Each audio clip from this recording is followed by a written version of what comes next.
Abra aí a sua Bíblia no Evangelho segundo João, no capítulo número 13. Evangelho segundo João, capítulo número 13. Vamos ler até o versículo número 20. Evangelho de João, capítulo 13, do verso 1 ao verso 20. A palavra de Deus diz assim: Ora, antes da festa da Páscoa, sabendo Jesus que era chegada a sua hora de passar deste mundo para o Pai, tendo amado os seus que estavam no mundo, amou-os até o fim.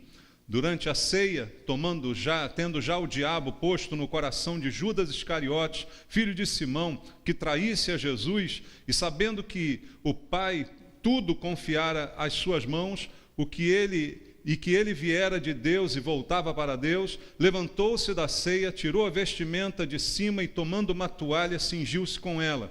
Depois deitou água na bacia e passou a lavar os pés aos discípulos e a enxugar-lhes com a toalha com que estava cingido. Aproximando-se, pois, de Simão Pedro, e este lhe disse: Senhor, tu me lavas os pés a mim?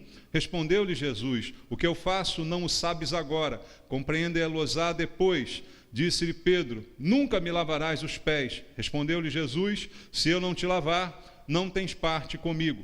Então Pedro lhe pediu: Senhor, não somente os pés, mas também as mãos e a cabeça. Declarou-lhe Jesus: Quem já se banhou não necessita de lavar senão os pés, quanto ao mais está todo limpo. Ora, vós estáis limpos, mas não todos, pois ele sabia quem era o traidor. Foi por isso que disse: Nem todos estáis limpos. Depois de lhes ter lavado os pés, tomou as vestes e, voltando à mesa, perguntou-lhes: Compreendeis o que vos fiz?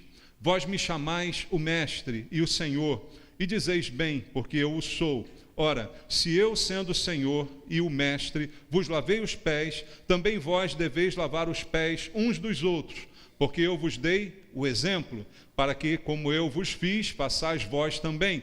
Em verdade vos digo, que o servo não é maior do que o seu senhor, nem o enviado maior do que aquele que o enviou. Ora, se sabeis estas coisas, bem-aventurados sois se as praticardes. Não falo a respeito de todos vós, pois eu conheço aquele que escolhi, e antes, para que se cumpra a Escritura. Aquele que come do meu pão levantou contra mim seu calcanhar. Desde já vos digo, antes que aconteça, para que, quando acontecer, creiais que eu sou. Em verdade vos digo, quem recebe aquele que eu enviar, a mim me recebe, e quem me recebe, recebe aquele que me enviou. Amém. Senhor Jesus, nós lemos a Tua palavra, nós ouvimos aquilo que o Senhor falou e ficou para nós registrado, e agora, Senhor, nós precisamos entender qual o propósito do Espírito Santo para nós, com que propósito essas palavras foram ditas, para que nós possamos abrir o nosso coração para não apenas ouvir, mas praticar a Tua palavra. Queremos ser praticantes da palavra que ouvimos, queremos que ela transforme a nossa vida, e ela tem poder para isso, se nós abrirmos o coração, e é isso que queremos fazer essa manhã. Não viemos aqui ouvir filosofias, não viemos ouvir doutrinas humanas, viemos ouvir a palavra de Deus, que ela nos seja ministrada debaixo do poder do Espírito Santo, poder este que eu te peço, entregando a minha vida em tuas mãos, querendo ser ungido pelo Senhor para ministrar a palavra, de modo que ela quebre barreiras e chegue ao coração de cada um de nós. Assim te peço com os irmãos, em nome de Jesus. Amém. Graças a Deus. Podem sentar, irmãos. Queridos, aqui o próprio texto nos diz o seu contexto. É o momento da última ceia em que Jesus está reunido com os seus discípulos. Foram praticamente as últimas palavras de Jesus enquanto estava com eles. E ele vai fazer aqui, mais uma vez, ensinar, trazer uma palavra, trazer uma lição que a gente pode mostrar como uma parábola. Uma parábola é uma história contada com um sentido, com um significado na própria história.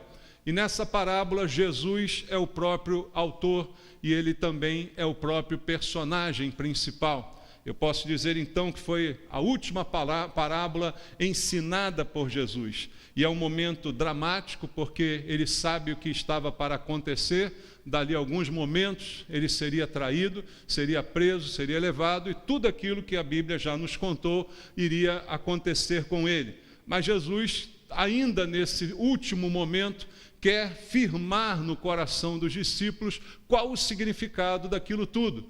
Não quer que isso aconteça sem que eles de fato entendam por que ele veio, para que ele estava entre eles e o que principalmente ele esperava deles depois da sua partida. Então Jesus precisava ainda dar uma última lição aos seus discípulos. Veja, por mais de 3 anos andaram com ele, ouviram sua palavra, ouviram seus ensinamentos, mas ainda no último momento era necessário mais uma palavra, mais um ensinamento. E assim somos nós, irmãos. Nós não vamos nunca deixar de aprender. Sempre precisamos aprender um pouco mais. Nunca saberemos o suficiente, por mais que a gente ouça a palavra, por mais que a gente leia a Bíblia, por mais tempo que a gente tenha no Evangelho, ainda há alguma coisa para Jesus nos ensinar. O dia que isso terminar, irmãos, aí realmente não há mais o que fazer por nós. Porque nenhum de nós vai chegar a um ponto de dizer, não tenho mais nada a aprender.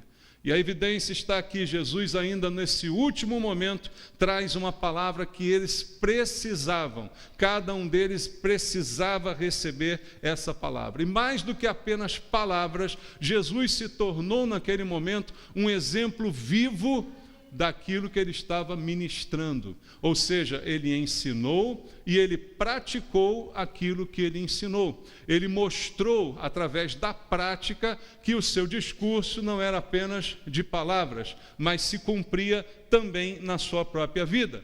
E isso mostra uma faceta de Jesus que nós precisamos entender. Aliás, você que já estudou a Bíblia sabe que cada evangelho, são 4, né? Mateus, Marcos, Lucas, João, cada um desses evangelhos mostra Jesus sob a ótica daquele autor, inspirado por Deus, mas mostrando Jesus debaixo daquela ótica. Mateus mostrando Jesus como rei dos judeus, né? Marcos mostrando Jesus como servo, Lucas mostrando Jesus como um homem perfeito. Todas essas coisas se encaixam em Jesus, e João finalmente mostrando Jesus como o verbo de Deus, mostrando Jesus como Deus. Então mostra aqui traços dessa mesma personalidade que estavam presentes em Jesus. E nesse texto específico, apesar de estar no Evangelho de João, nós temos uma evidência de Jesus também como servo. Ele se apresenta aqui como servo dos seus próprios discípulos, como aquele que serve em primeiro lugar. Como tantas vezes ele ensinou, se você quer ser maior no reino de Deus, quanto mais você servir, maior você será. Então o maior não é aquele que é indicado, o maior não é aquele que é apontado por alguém, aquele que é reconhecido, o maior é aquele que mais serve, até mesmo quando ninguém está notando o seu serviço. Então Jesus mostra nesse texto que ele também é o servo perfeito. E veja, quando a gente lê a Bíblia, muitas lições nós tiramos dos textos bíblicos, sempre há 2 possibilidades para aprendermos. Você pode olhar um texto bíblico dentro do seu contexto, como deve ser, a interpretação correta das Escrituras, mas você pode tirar daquele texto uma lição espiritual.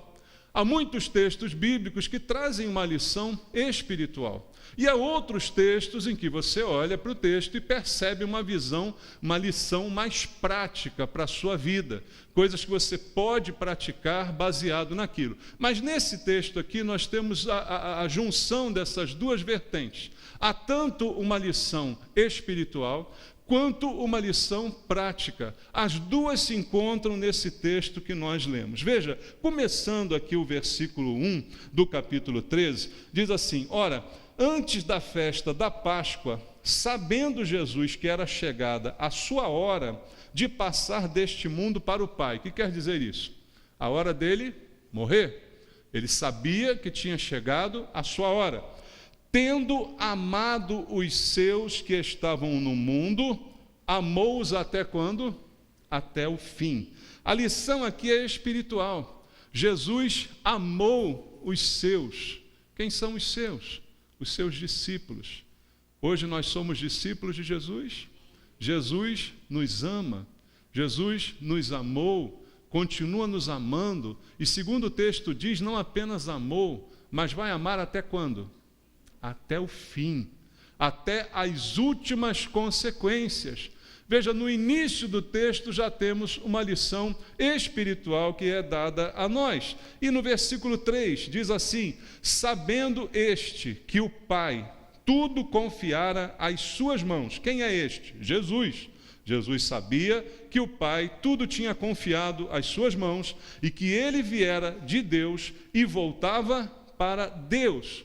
Jesus mostra também que ele tinha plena consciência do seu ministério, do seu serviço, do que ele veio fazer aqui. Ele sabia completamente que o Pai tinha confiado tudo às suas mãos, que ele tinha vindo de Deus e que ele estava voltando para Deus. Não havia nenhuma surpresa em relação ao que ele esperava, não havia nenhuma expectativa frustrada, sabendo que estava para morrer, porque ele sabia do propósito de todas estas coisas. Versículo 4 diz assim: levantou-se da ceia, tirou a vestimenta de cima e, tomando uma toalha, cingiu-se com ela. Depois deitou água na bacia e passou a lavar os pés dos discípulos e a enxugar-lhes com a toalha com que estava cingido. Veja o trabalho que Jesus veio fazer. Há aqui um aspecto espiritual também.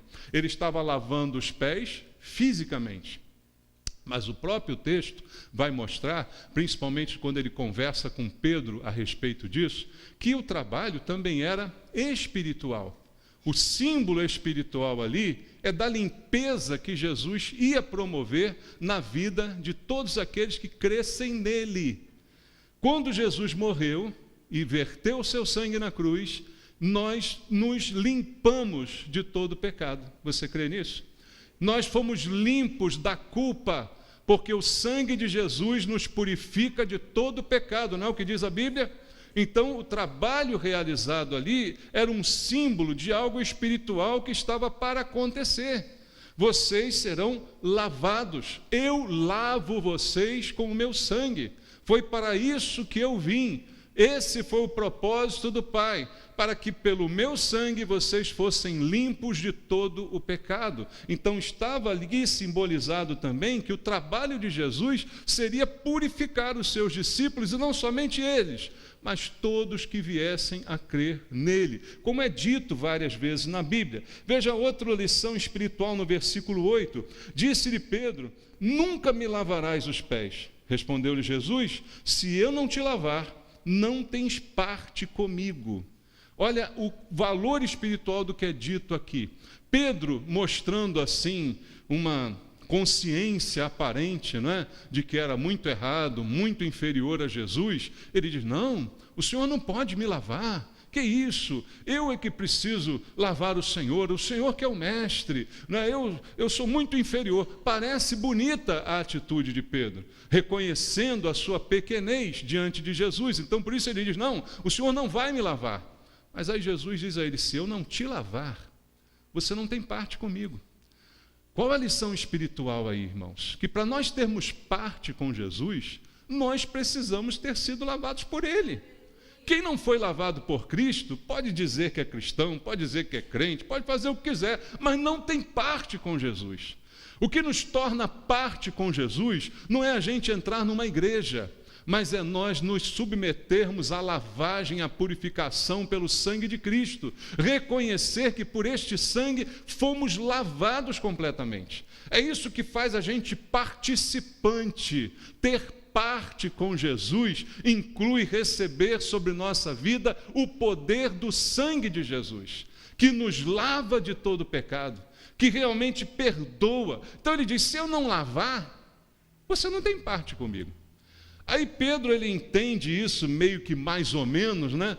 Então me lava tudo então não lava só o pé não, lava a cabeça, lava o corpo, me dá um banho. Pedro era exagerado, né? Pedro é o tipo da pessoa assim, de impulsos exagerados. Não quero que lave. Não, se eu não lavar, não tem. Então lava tudo, deixa eu mergulhar e tal. Aí Jesus diz: não, você não precisa lavar tudo. Você precisa de lavar só os pés. Porque a minha palavra tem lavado você. Quem ouve a palavra de Jesus é lavado constantemente. Quem está sob o efeito do sangue de Jesus já foi lavado. Tem algum cristão aqui essa manhã? Lavado pelo sangue de Jesus? Eu não preciso lavar você de novo. Eu não preciso te jogar no batistério de novo. Você não precisa ser lavado por nenhum tipo de banho. Você já foi lavado. Mas você precisa ainda ter os pés lavados. Porque os pés são o teu meio de contato com o mundo, aonde a gente acaba se sujando na poeira desse mundo. E nós nos convertemos e continuamos vivos. Então a gente continua sujeito a se sujar nesse mundo, pelas poeiras da vida. Eu não preciso me converter de novo, eu não preciso receber Jesus como meu Senhor novamente, eu não preciso me render várias vezes a Ele. Isso é feito uma vez só. Mas eu preciso constantemente ser limpo por Ele. Se eu pecar, eu preciso voltar a Ele e confessar os meus pecados para que eu seja mais uma vez lavado nos meus pés. Não no pecado que estava originalmente sobre mim, mas nos outros que a gente acaba se contaminando na sujeira desse mundo. Então é preciso entender isso, não preciso ser lavado de novo. Isso não tem cabimento, isso não tem nexo, segundo ensina Jesus. Quem já se banhou, versículo 10, não necessita de lavar senão os pés. Quanto ao mais, estás todo limpo. Ora, vós estáis limpos, mas não todos. Opa, havia alguém ali, havia alguém no meio deles que não tinha sido limpo. Havia alguém que esse talvez precisasse ser completamente lavado e não apenas os pés. Havia alguém que estava no meio deles, convivia com eles, comia com eles, andava com eles, ouvia Jesus, mas não estava limpo. Havia alguém que talvez precisasse realmente dessa lavagem completa que Pedro falou. Jesus deu essa dica, mas o principal que ele ensina aqui espiritualmente para a gente é que uma vez que você foi lavado pelo sangue de Jesus, você não precisa ser lavado novamente. Você não precisa de novo ser purificado, mas você precisa ainda lavar os seus pés. E os nossos pés são lavados dia a dia pela palavra de Deus, que vai nos limpando, vai nos corrigindo, pelo arrependimento, pelo reconhecimento dos nossos erros, por nos voltarmos para Cristo, como diz a palavra de Deus em 1ª Epístola de João, no capítulo número 1, ali no versículo 8 e no versículo 9, diz assim: se dissermos que não temos pecado nenhum, o que resulta disso? A nós mesmos nos enganamos e a verdade não está em nós. Veja, João disse isso depois que Jesus morreu e ressuscitou, depois de entender a lavagem pelo sangue de Jesus, depois de ser crente em Cristo. Mas ele disse: eu agora, crente em Cristo, digo que eu não tenho pecado nenhum, porque Jesus me limpou, então eu não tenho mais pecados. Isso é mentira. Eu estou enganando a mim mesmo. Eu não tenho mais o pecado que vai me condenar à morte eterna. Mas eu ainda estou nesse mundo, eu ainda passo por momentos de fraqueza e ainda me sujo com alguma poeira no mundo em que transito. Então está escrito: eu me engano e a verdade não está em mim. Mas, versículo 9, se confessarmos os nossos pecados, Ele é fiel e justo para nos perdoar os pecados e nos purificar de toda injustiça. Eu não preciso ser lavado de novo, mas os meus pés Ele tem que lavar sempre, porque senão eu não tenho parte com Ele, eu não tenho comunhão com Ele. Pecados se acumulam na nossa vida, pecados não confessados, não tratados, são pecados acumulados, pecados não resolvidos. Não pense você que são esquecidos. Ah, eu pequei, não aconteceu nada, mas eu não me arrependi, eu não fui a Deus rogando por perdão, eu não confessei os meus pecados, mas eu creio que Deus é bom, sabe? Então, de repente, Ele esquece que eu cometi esse pecado. Isso não é verdade, isso é doutrina falsa, isso é evangelho mentiroso, irmãos. Pecados não são assim esquecidos. Esquecidos foram aqueles que, cravados na cruz, estão por causa do que Jesus fez por nós. Mas os pecados do dia a dia, eu preciso confessar a Ele. E Ele é fiel e justo para me purificar, para me perdoar. mas pecado não confessado é pecado não perdoado. E isso se acumula na vida, e isso te acompanha pela vida inteira, causando prejuízos para você. Então, a lição espiritual desse texto também não é menos importante. Há muita lição que Jesus está nos trazendo de maneira espiritual, para que a gente entenda o que ele veio fazer, como ele nos salva e o que ele já realizou na cruz por cada um de nós. Mas, como eu disse a você, esse texto não tem somente lições espirituais. Ele traz também uma aula prática. Jesus está dando uma aula prática do que é evangelho, uma aula prática do que é ser cristão. E ele está fazendo isso no último contato que teria com todos os seus discípulos antes da sua crucificação. Uma última aula, como se fosse uma aula de recuperação, para que agora vocês passem de ano mesmo. Agora é a última lição que eu posso dar. E aí, quando ele volta, se nós voltarmos ao texto e agora entendermos, não de maneira espiritual, mas de maneira prática, vamos ler de novo o verso 1. Ora, antes da festa da Páscoa, sabendo Jesus que era chegada a sua hora de passar deste mundo para o Pai, tendo amado os seus que estavam no mundo, amou-os até o fim. Veja, o Jesus nos amou, nós já dissemos aqui. Agora, esse amor que ele teve por nós, e isso é enfatizado no texto, os discípulos precisavam perceber o quanto Jesus os amava. Nós precisamos perceber o quanto Jesus nos ama. Sabe por que isso é importante? Porque essa é a nossa maior fonte de motivação. Como já disse aqui várias vezes, por que eu faço as coisas? Qual a motivação que eu tenho para fazê-las? O que me motiva a realizar alguma coisa? Qualquer outra motivação tende a acabar.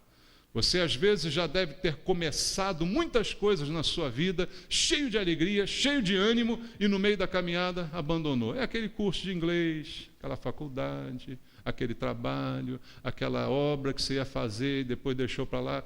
Aconteceu com alguém aqui? No início você estava cheio de motivação, mas de repente isso foi se esvaziando e essa motivação foi embora. Porque a única motivação que fica e permanece sempre é o amor de Deus por nós. Ele nos amou e nos amou até quando? Até o fim. Era o fim de Jesus fisicamente, mas ainda ali ele estava amando os seus discípulos. E se isso não me motivar, nada mais vai me motivar nessa vida. Se eu não for motivado pelo amor de Jesus por mim, nada mais me motiva, irmãos. Se for por uma pessoa que me dá um abraço, se for por um homem que me elogia, se for por outro que diz, vai lá, você consegue, isso tudo dura pouco tempo. Mas o amor de Jesus dura até o fim. Até o fim ele me ama. E se isso não me motivar, nada mais vai me motivar na vida. Se você não decidir trabalhar para Deus, porque Deus te ama, não há mais nada que te motive a fazer isso. E se tiver uma outra motivação, vai ser por pouco tempo. Por isso não são poucos os que põem a mão no arado e abandonam o arado. Essa é a advertência de Jesus, porque a motivação de eu colocar a mão não foi o amor de Deus, foi outra coisa qualquer que deu na minha cabeça. Mas quando a motivação é o amor de Deus, a consciência de que Ele me ama e me ama até o fim, não há nada que vá me tirar dessa certeza, não há nada que vá diminuir a minha motivação. Porque quando eu vier enfrentar uma tristeza, uma dificuldade, uma decepção, eu vou lembrar, mas Deus me ama. Mas Jesus me ama. Mas aquela pessoa me traiu, mas Jesus me ama. Mas eu fui decepcionado, eu fui roubado, eu fui enganado, mas Jesus me ama. Essa é a grande diferença, irmãos, em termos motivacionais. Deus os amou, Jesus os amou e os amou até o fim. Veja só o versículo 3, o que diz agora numa visão prática. Sabendo este que o Pai tudo confiara às suas mãos e que ele viera de Deus e voltava para Deus. Eu disse espiritualmente que Jesus sabia a sua missão. E agora eu, como discípulo, tenho que também saber a minha missão. Isso é prática. Por que eu estou aqui? Porque eu sou discípulo de Jesus. Porque eu me autodenomino cristão. Qual a razão? Jesus tinha consciência do seu papel. Eu tenho consciência do meu papel no reino de Deus. Existe um papel para mim ou não? Eu estou aqui de passagem, eu estou aqui, dando uma volta pela igreja, estou dando uma de crente, estou experimentando uma vibe diferente, como está na moda dizer. Qual o meu papel? Deus tem um papel para mim? Eu tenho consciência disso, queridos. A falta de consciência de muitos cristãos faz com que a gente tenha uma fé tão superficial, faz com que a gente tenha um relacionamento com Deus tão rasteiro, porque eu não tenho consciência. Eu estou aqui como podia estar em qualquer outro lugar. Eu estou dando um tempo na igreja, eu podia estar dando um tempo em qualquer outro lugar. Eu tenho consciência do meu chamado, da minha missão. Jesus tinha. E ele está introduzindo isso aos seus discípulos, mostrando que nós temos que ter isso em todo o tempo. Porque se eu não tiver consciência, mais uma vez, eu vou começar coisas e não vou terminar. Eu vou fazer coisas, mas não com a motivação correta. E aí essa falta de consciência vai me fazer largar o barco. E essa falta de consciência vai prejudicar a minha vida. E aí no versículo 4 começa a maior lição prática de todas que Jesus já deu no seu ministério. Diz a Bíblia que ele se levantou da ceia, tirou a vestimenta de cima e, tomando uma toalha, cingiu-se com ela. Tirou a parte de cima das suas vestes e botou uma toalha como roupa. Depois, deitou água na bacia e passou a lavar os pés aos discípulos e a enxugar-lhes com a toalha com que estava cingido. O que Jesus está ensinando na prática agora para a gente? Qual é a prática de vida que ele está ensinando? Quem é o Senhor, quem é o Mestre? Jesus. Quem é o Todo-Poderoso? Jesus. Quem é o principal personagem da história, o protagonista? Jesus.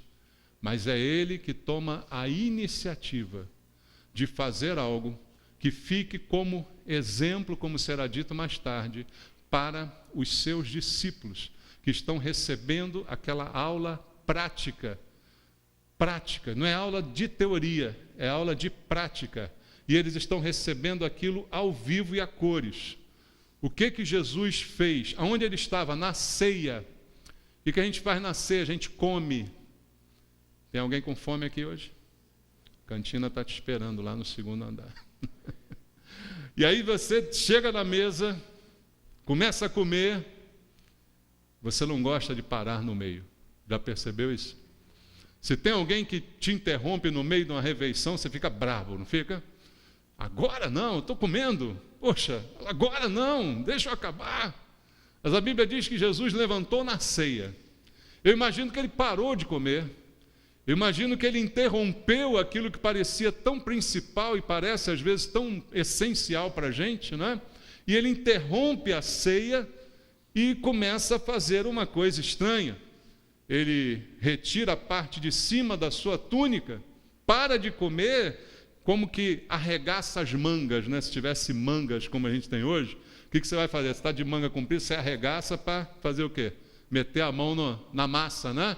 Para meter a mão no trabalho. Então Jesus toma aquela postura de arregaçar as mangas, tira a parte de cima das suas vestes, e aí diz a Bíblia que ele toma uma bacia. Irmãos, isso é prática. É prática. Veja só, eu quero trabalhar na igreja. Eu quero limpar o banheiro da igreja. Mas eu fico esperando alguém me dar o material. Se ninguém me dá o material, eu não vou. Eu até estou a fim de lavar o banheiro, mas cadê a bacia? Cadê o esfregão? Cadê o desinfetante? Cadê o material? Cadê a luva? Ah, essa igreja aqui não dá condição nenhuma de trabalho. Eu não vou fazer nada. Eu não vi Jesus fazendo assim, ó. O servo, traga uma bacia. Servo, traga uma toalha. Traga sabonete. Traga isso, traga aquilo. Agora eu vou. Né? Porque hoje em dia, às vezes a gente vê os pastores querendo imitar isso aqui, né? É porque é bonito assim, o pastor, eu vou botar aqui os diáconos, né, os meus irmãos, aí eu vou lavar. mas não sou eu que preparo a bacia, não sou eu que pego a toalha, tudo alguém pegou para mim, né? Eu só fiz a cena. Mas aqui o texto não diz isso. Aqui a impressão que dá é que Jesus mesmo foi pegar a bacia, Jesus mesmo preparou a toalha, ninguém sabia o que ele iria fazer. Então foi ele que providenciou todas essas coisas. Não é um teatrinho, irmão, está entendendo? Não é uma coisa bonita para os outros verem, bater palma, emocionar, cair uma lágrima. Não, é algo de Jesus para ensinar na prática para os seus discípulos o que ele espera de cada um deles. Então ele prepara a bacia, ele separa a toalha, ele lava e outra coisa, ele enxuga. Sabe o que é importante isso? É um detalhe, mas é um detalhe importante. Porque se você só lavar e não enxugar, funciona, irmão? Você lava a louça, aí não enxuga a louça, aí fica cheio de marca na louça, né? Fica lá no escorredor, daqui a pouco você... Algumas sim, outras ficam cheias de marca, né? Marca de sabão. Não é um trabalho completo, não é um trabalho perfeito. E às vezes a gente tem essa tendência, olha, eu faço isso, mas aquilo ali eu não faço. Eu faço isso, agora vem alguém e faça aquilo. Não, Jesus não esperou ninguém, não mandou ninguém, não dividiu com ninguém, ele dizia, se eu pego, eu lavo e eu seco. É comigo o negócio. Então ele está ensinando na prática como é que eu devo trabalhar. Não é fazer um pedaço e deixar um pedaço para o outro. Não é fazer se alguém me der as condições ideais. Não é fazer se alguém servir primeiro para que eu sirva. Não, é eu assumir para mim a responsabilidade e eu fazer a coisa completa. E aí foi isso que Jesus fez. Pegou a bacia, pegou a toalha, lavou e enxugou os pés de cada um dos seus discípulos, inclusive o de Judas Iscariotes. Judas saiu aqui? Tem algum relato dizendo que ele foi embora nessa hora? Não, ele ficou lá. Ele viu Jesus lavar os seus pés, secar os seus pés, e mesmo assim o entregou. Porque Judas tem outra visão. Judas não aprendeu nada. Não aprendeu em 3 anos, também não vai aprender na última chance. Não aproveitou nenhuma das oportunidades que teve. A gente tem oportunidade até o fim, irmãos. Por isso eu não acredito que nada está perdido enquanto a gente tem uma oportunidade. Enquanto a gente está vivo e respirando, tem uma oportunidade. A única hora que a oportunidade acaba é depois que a corda entra no pescoço e você se precipita. Foi o que aconteceu com Judas. Mas enquanto isso não acontece, nada é o fim, nada é impossível. Então há uma chance. Judas teve todas as chances. Deus deu a ele todas as chances, como às vezes dá para nós todas as chances, mas a dureza do coração faz com que a gente vá até o fim, até a ruína, até o fundo do poço. Nós é que cavamos, nós é que nos afundamos nele. Veja bem o versículo 7, respondeu assim: respondeu-lhe Jesus, o que eu faço não o sabes agora, compreendê-lo-ás depois. Jesus estava surpreendendo os seus discípulos. Ninguém esperava aquilo. Quem em sã consciência imaginou que no meio daquela ceia Jesus ia levantar, fazer o que fez, estar ali com a bacia, com água, com tudo, e começar a fazer aquilo? Ninguém imaginava. E ninguém entendeu, ficou um olhando para o outro. Veja, pelo que diz o texto, Pedro não foi o primeiro. Quando chegou na vez do Pedro é que ele falou aquilo. Eu não sei, o texto não diz quem foi o primeiro, nem quem foi o último, mas eu imagino que ficou todo mundo meio atônito olhando para aquilo ali, o que ele estava fazendo. E às vezes, aí trazendo para a prática da vida, às vezes a gente faz um trabalho e ninguém entende o que a gente está fazendo. Às vezes a gente faz um trabalho e ninguém reconhece o trabalho que a gente faz. Ninguém compreende o que está sendo feito, até alguns podem criticar. Imagino que na cabeça daqueles discípulos possa ter passado todo tipo de coisa. O que é isso que Jesus está fazendo? Que negócio é esse? Será que ele desistiu de tudo, de ser mestre? Que coisa estranha. Porque isso é uma posição de servo. Quem fazia isso era o servo, era o serviçal.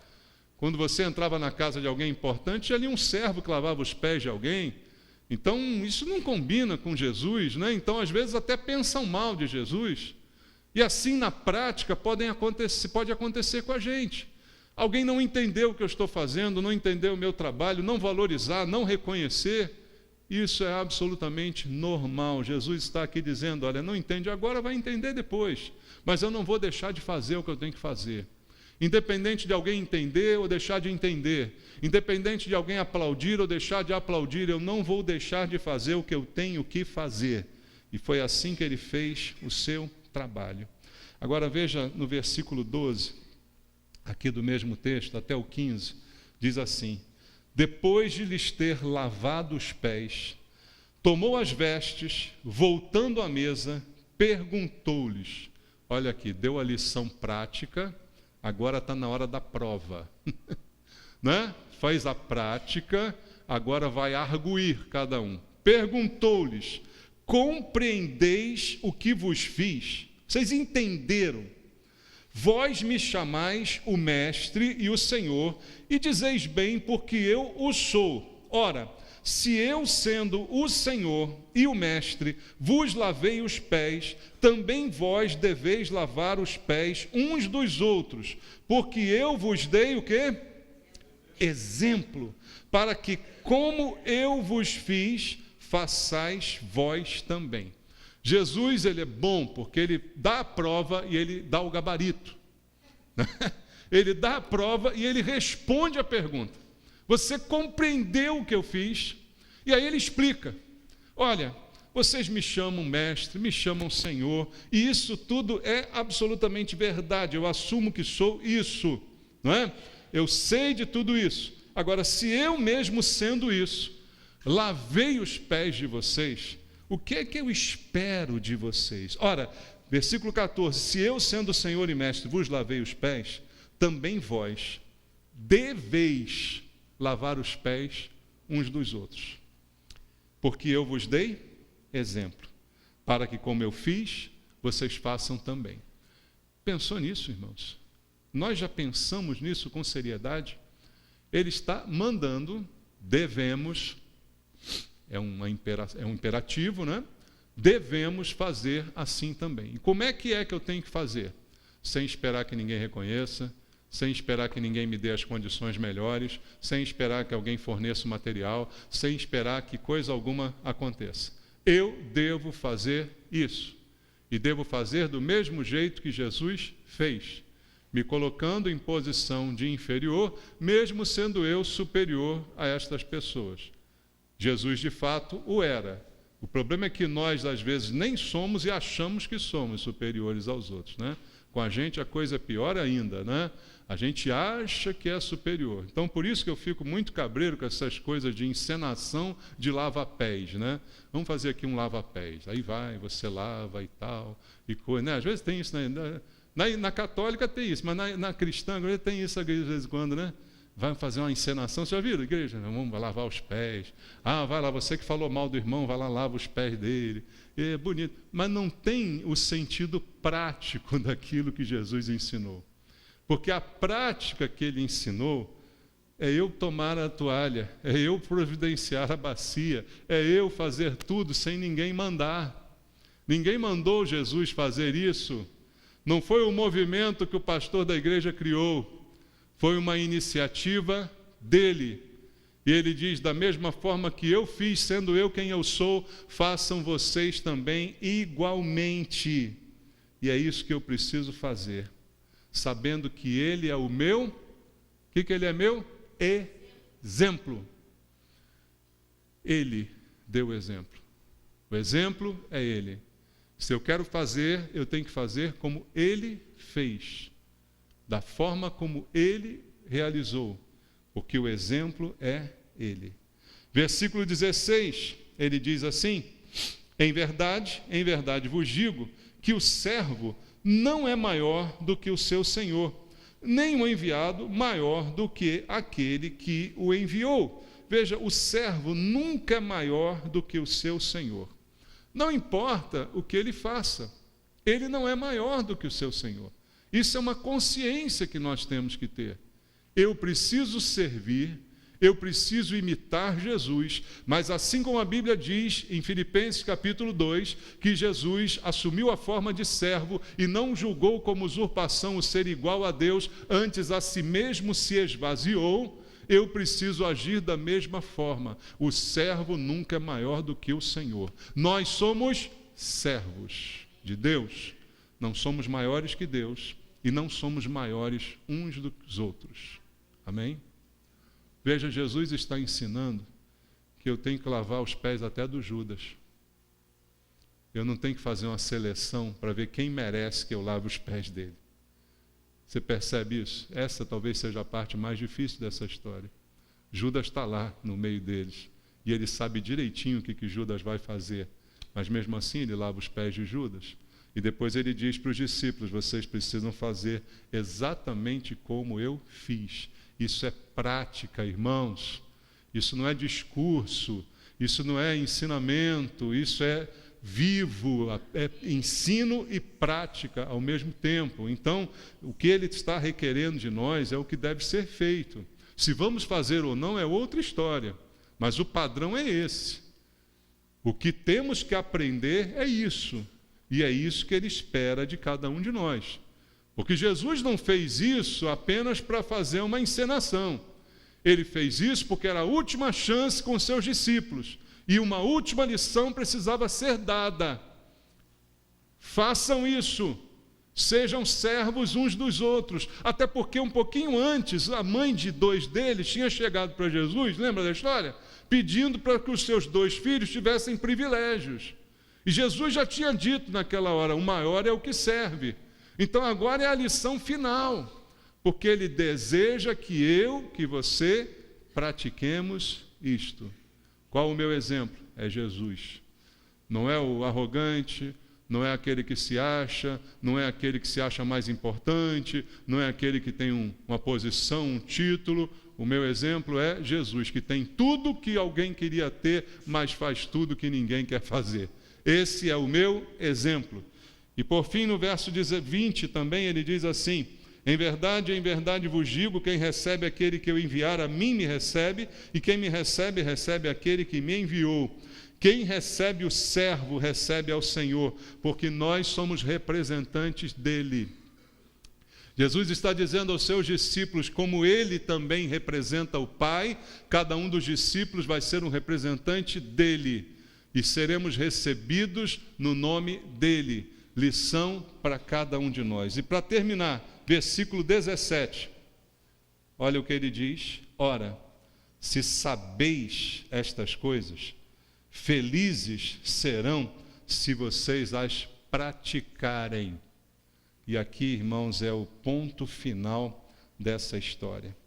Não basta a teoria, não basta o conhecimento, não basta a teologia, é preciso a prática. Jesus termina dizendo para eles: vocês sabem essas coisas? Eu acredito que todos nós sabemos. Foi a primeira vez que você leu esse texto aqui, foi? Eu imagino que não. Foi a primeira vez que você ouviu falar nessa história? Imagino que não. Uma história que a gente conhece, até quem não é da igreja conhece. Não foi a primeira vez que nós ouvimos falar disso. O problema é, se eu sei disso, o que eu preciso fazer? Praticar isto.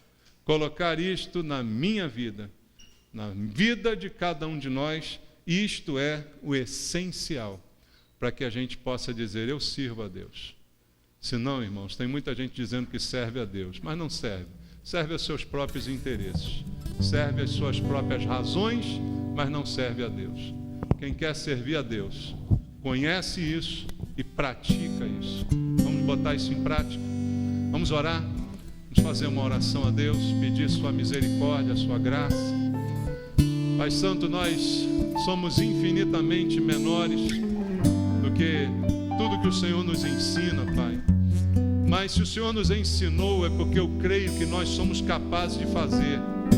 O Senhor não ensina nada impossível. Se o Senhor nos mostrou o caminho, é porque nós podemos andar por ele. Por isso, Deus, eu te peço, nos faz andar nesse caminho, Senhor. Nos ajuda nessa caminhada, nos lembrando da tua palavra. A cada atitude, a cada posicionamento, cada vez que a gente tiver uma tarefa para fazer, cada vez que nós tivermos um irmão diante de nós, que o nosso desejo seja lavar-lhe os pés, considerando os outros superiores a nós mesmos, como diz a tua palavra. Ajuda-nos, Senhor, a viver o Evangelho na prática, não apenas na teologia e na teoria, mas na prática de vida, dia a dia, lavando os pés, inclusive daqueles que nos traem. Senhor Jesus, tem misericórdia de nós. Fala ao nosso coração pelo poder do Espírito Santo, implanta essa palavra no nosso coração, de maneira que ela nos incomode tanto, que ela precise, que ela tenha que ser praticada, colocada em prática por cada um de nós. Te peço isso sobre a minha vida e sobre cada irmão, orando juntos em nome de Jesus.